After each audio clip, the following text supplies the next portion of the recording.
नाज़रीन अस्सलाम वालेकुम। आपके सवालों के साथ जो बेशुमार हैं मैं हाजिर हूँ। जो मैं जवाब दे सकता हूँ वो दूंगा। मैंने आपसे पहले एक दफ़ा अर्ज़ कर चुका है कि जो मैं जवाब दूँ ज़रूरी नहीं कि आप उससे कहें हाँ बिल्कुल ठीक कहना, ना, आप सोचिए उसके बारे में। और कोई और जवाब आपको आता है और आपको मुतमिन करता है तो उस जवाब दें, उस पर अमल भी करें। खेल सारी अमल की है, याद रखना। अच्छा जी, मुझे माफा मुल्क से बाहर हैं, परमीश हैं भारत से, फ़र्रुख खान हैं स्टूडेंट हैं, आमरा अफजल आयशा अली चाहती हैं कि मुझसे मिलें और मुझसे सवाल पूछें। यंकी मेरा ख्याल अमेरिका से हैं, ये कहते हैं मेरे वालिदैन भी आपको पसंद करते थे और साथ कहता है कि ज़्यादा आएँ और मैं आपसे मुलाकात करना चाहता हूँ और आपका हाथ से हाथ मिलाना चाहता हूँ। बेटा और बेटियों, मैं आप सबका मशकूर हूँ। ये सवालात आप भेजते हैं, हम उनके जवाब देते हैं। बहुत प्रोग्राम हैं टेलीविज़न पे, बेशुमार प्रोग्राम है। आप अगर 7 से 11 टेलीविज़न देखें और कोई 3 महीने देखें, क्योंकि वो प्रोग्राम रात को भी चलता है, अगले दिन भी चलता है, फिर उसमें जो पैगामात होते हैं वो भी आते हैं, प्रेस कॉन्फ्रेंस जाते हैं। आप 6 महीने में सियासत में PhD डिग्री हासिल कर सकते हैं। उतनी सियासत मुल्क में नहीं हो रही जितनी टीवी चैनल्स पे हो रही, और हर बात को बालों को खींच खींच के उनमें से अंदर से बालों का जो ज़ख़ीरा है वो आपको पेश किया जाता है और आपको कहा जाता है कि आप यकीन कर लें। ये आपका आपका हक है कि आप यकीन करें या ना करें। मैं आज आपसे आपके बाकी सवालों के जवाब देने से पहले 2 बातें अर्ज करना चाहता हूं और मेरी ख्वाहिश है कि आप इन पे गौर करें। 2 इनकलाब आ चुके हैं और दोनों वो इनकलाब चल रहे हैं। मुझे लगता है कि ना हमारे मुल्क के लोगों को, ना हमारे मुल्क के हुक्मरानों को इन इनकलाब का एहसास तक हुआ है। एक इनकलाब है आर्टिफिशियल इंटेलिजेंस, मसनूई नकल। Artificial, the computer keeps on getting better and better, बल्कि जो आप उसमें प्रोग्राम डालते हैं वो डुप्लीकेट भी कर सकते हैं। और ये शक जाहिर हो रहा है, सियासतदान करते हैं ज्यादा, कि जो मसनूई नकल की ईजाद है और इसके जो तहकीक है और इसके जो अमल दरामद हो रहा है, इसको कहाँ तक जाने देना चाहिए। ये तो नहीं कि वो हमें रिप्लेस कर लेगी। मसलन मैं आपसे अर्ज करता हूँ, कुछ लोगों का ख्याल है कि 30 साल के अंदर अंदर कुछ जरिया आमदन जो है, एम्प्लॉयमेंट, नौकरियां जो मिलती हैं, वो खत्म हो जाएंगी 30 साल। वकील की क्या जरूरत रहेगी? अगर आप एक रोबोट रख दें ट्रायल कोर्ट में, उसमें डाटा सारा फीड कर दें और वही आपकी दरख्वास्त जो आपने दी है और दूसरे की पढ़ लें तो वो फैसला सुना दें। आप ये नहीं कह सकेंगे जनाब सिफारिश हुई, जनाब कंप्यूटर नूं रकम लग गई। You will not be able to say. इसी तरह डॉक्टर जो है, एक जमाना था जब मैं वालिद साहब को देखता था, वो सबसे पहले नब्ज देखते थे और सुनते थे, फिर हार्ट पे स्टेथोस्कोप टूटी लगाते थे और फिर वो तश्कील करने का सोचते थे कि क्या सुन रहा। ये खत्म हो गया मामला। अब आप जाते हैं, आपको कहते हैं टेस्ट कराएं, बेशुमार टेस्ट करा सकते, खून के हर किस्म के टेस्ट करा सकते, आपके MRI भी करा सकते। एक्सरे, चलो अगर हड्डी टूटी हुई है तो आपने एक्सरे कराना है, लेकिन MRI का काम, मैग्नेटिक रेजोनेंस इमेजिंग का ये है कि उसमें टिश्यू भी आता है नजर, तो वो बता देते हैं। इसमें आपको एक मशहूर एक्ट्रेस का बात मैं अर्ज करना चाहता हूं, अगर आपने नहीं पढ़ी, एंजेलिना जोली, जिसकी शादी ब्रैड पिट से हुई थी। जब mister and Mrs Smith film बनी थी उसके बाद हो गई थी। उनका टेस्ट हुआ और टेस्ट ने ये बताया कि आपकी पॉसिबिलिटी है कि आपको छातियों में कैंसर हो जाए। कैंसर हुआ नहीं हुआ था, बिल्कुल दूर दूर था। उन्होंने फैसला कर लिया कि मैस्टेक्टोमी कराएं, कटवा दे दोनों।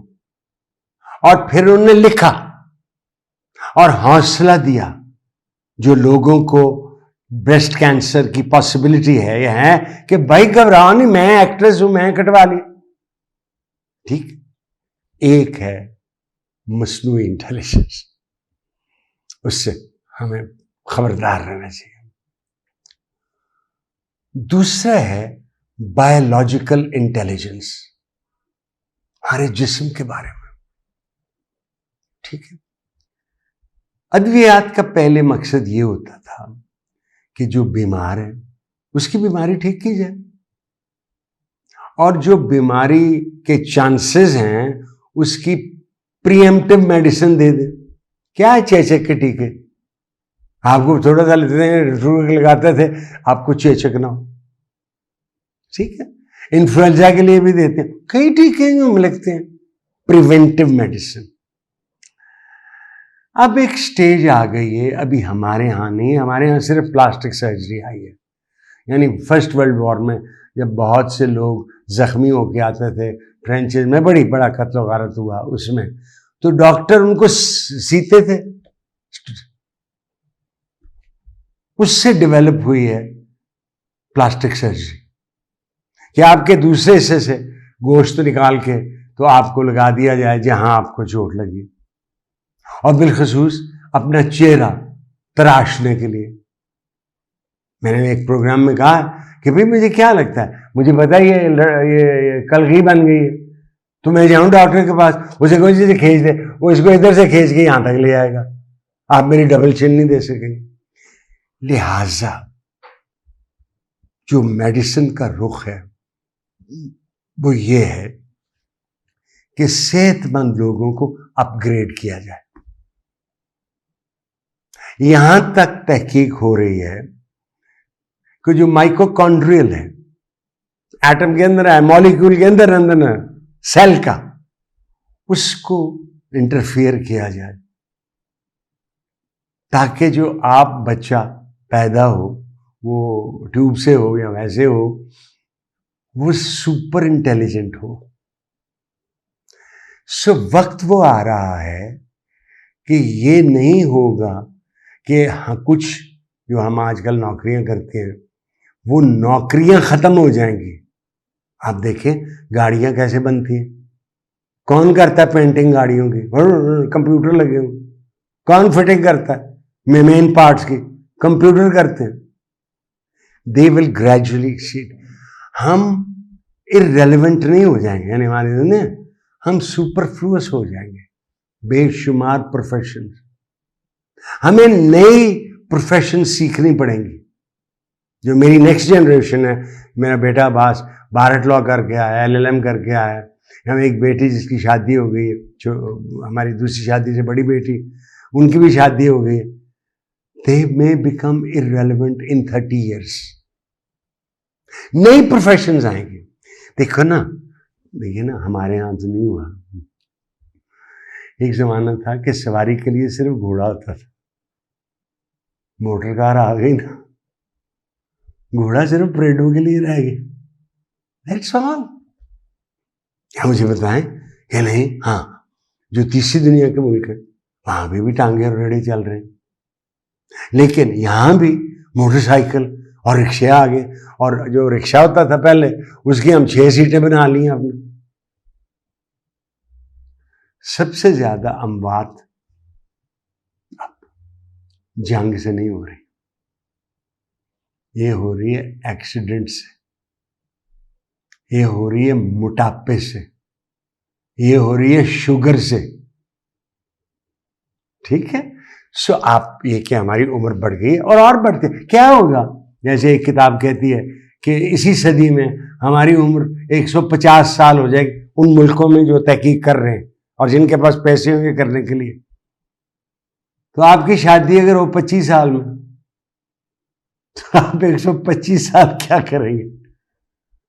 अभी तो कहते हैं ना, शादी होती है कि कुछ सालों के बाद मियाँ और बीवी की शक्ल एक दूसरे के साथ मिलनी शुरू हो जाती। 125 साल काट करनी पड़े, what will we do? So you think about it, इसके बारे में सोचें और आप अपने ख्यालात। एक और मैं आपसे मेरा ख्याल है कर दूं,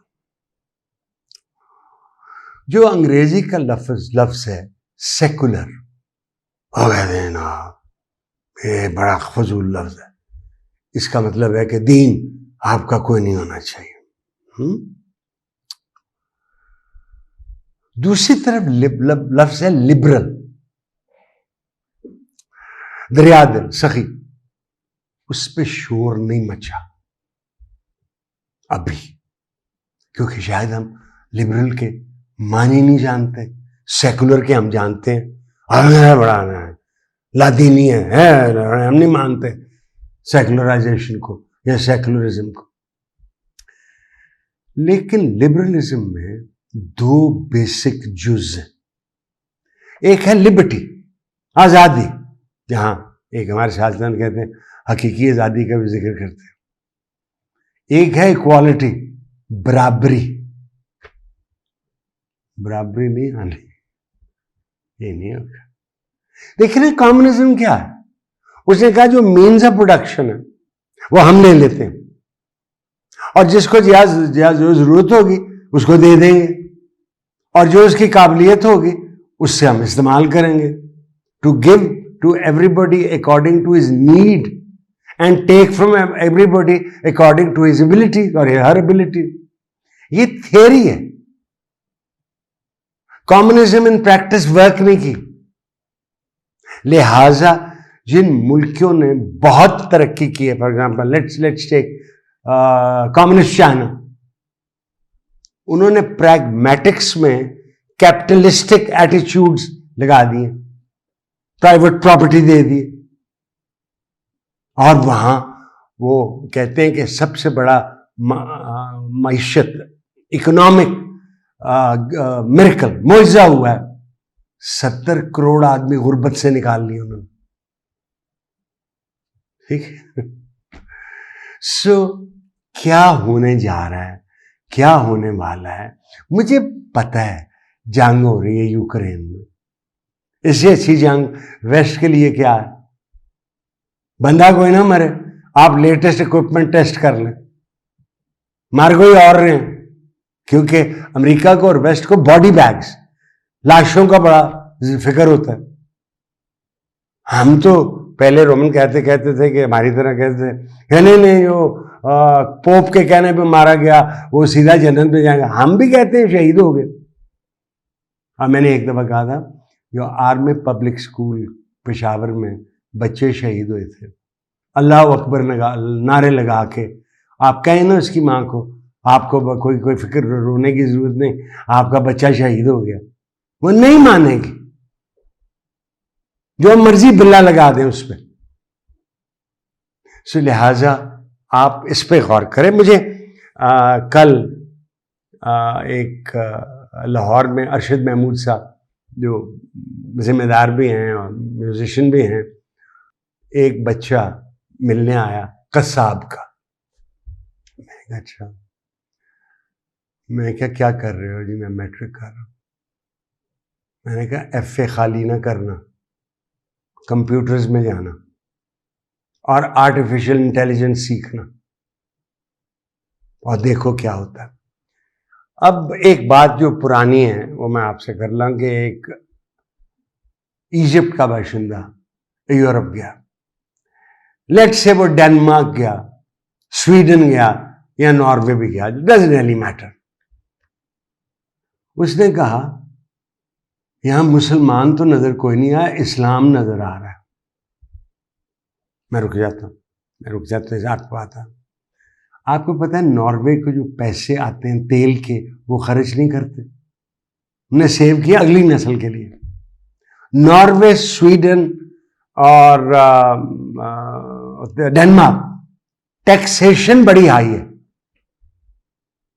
और टैक्स देते हैं लोग, बिल्कुल देते हैं। एक जमाना था कि स्विट्जरलैंड जो उसको बड़ा शौक है और बड़ा बोझ है अपने आप का न्यूट्रल होने का, ये तो सिपाही सप्लाई करते थे 150-200 साल पहले, जो जंगें होती रही। एक 100 years वॉर भी हुई है बिटवीन इंग्लैंड एंड फ्रांस, 30 साल लड़ाई भी हुई है। जर्मनी ने 2 दफा आके फ्रांस को टेक ओवर कर लिया। अब दोस्ती, Germany is probably the strongest economy in Europe इस वक्त, वही है ना जर्मनी, हिटलर वाली, हॉलोकास्ट वाली। कहते हैं 60 लाख यहूदी मार दिए उन्होंने, जला दिए, गैस कर दिए, ये कर दिए, और उनके जो सोने के दान थे वो निकाल लिए। सो नाजीज्म को, वो जर्मनी को स्वॉलो करना पड़ा और वो आज तक एम्बैरेस्ड है। बांग्लादेश को जो मुक्ति बानियों ने इमिग्रेंट्स के साथ किए, उसको स्वॉलो नहीं करना पड़ा। लेकिन जो इल्जाम हमारी फौज पे लगा कि उन्होंने ये कत्लो गारत की और ये जिस्मानी ज्यादतियां की, उसको बढ़ा चढ़ा के बताया गया और आज भी बताया जा रहा है। इसलिए हमारी गुफ्तगू बांग्लादेश से एक दौर में हुई, एक दौर में नहीं। ये नहीं कहा जा रहा कि मुजीबुर रहमान जिनने 6 निकात दिए थे उनको हमने मरवाया, ना ना ना, वहीं मारे गए। और उनको बांग्ला बोंदू कहते थे या जो भी कहते थे, जो भी हम एजाज दे दें जिसको हम नहीं देते, हमने नहीं दिया। जनाब मोहम्मद अली जिन्ना साहब को कायदे आजम, मैं हमेशा रहमतुल्लाह कहता हूँ, बा कमाल इंसान, अनबिलीवेबल ह्यूमन बीइंग। और जब जुल्फकार अली भुट्टो शहीद आए, हमने कहा कायदे अवाम, हमने कहा ताकत का चश्मा अवाम। भाई ये हमने नारा तो सुना, इसको अमल होते नहीं देखा हमने। और फिर हमें बताया जाता है कि इस्लामी उम्मा, हम सब एक हैं। ये सारे जो अरब ममालिक हैं एक ही दीन रखते हैं ना, इस्लाम ही रखते हैं, एक ही जबान बोलते हैं ना, अरबी। ये एक मुल्क क्यों नहीं है? ऑल ऑफ, जिसे हिजाज कहते थे, all of Arabia was called Hijaz, Anjuman Hijaz. ठीक हो गया। इसलिए एक ख्वाहिश होती है शनाख्त की, अपने इलाके की। वो गांव की भी हो सकती है, वो तहसील की भी हो सकती है, वो शहर की भी हो सकती है, वो सूबे की भी हो सकती है। सूबे या गांव या शहर की हदें अल्लाह ताला नहीं बनाते हैं, इंसान बनाते हैं। यानी लाहौर कितना फैल गया है, मैं कभी सोच भी नहीं सकता था।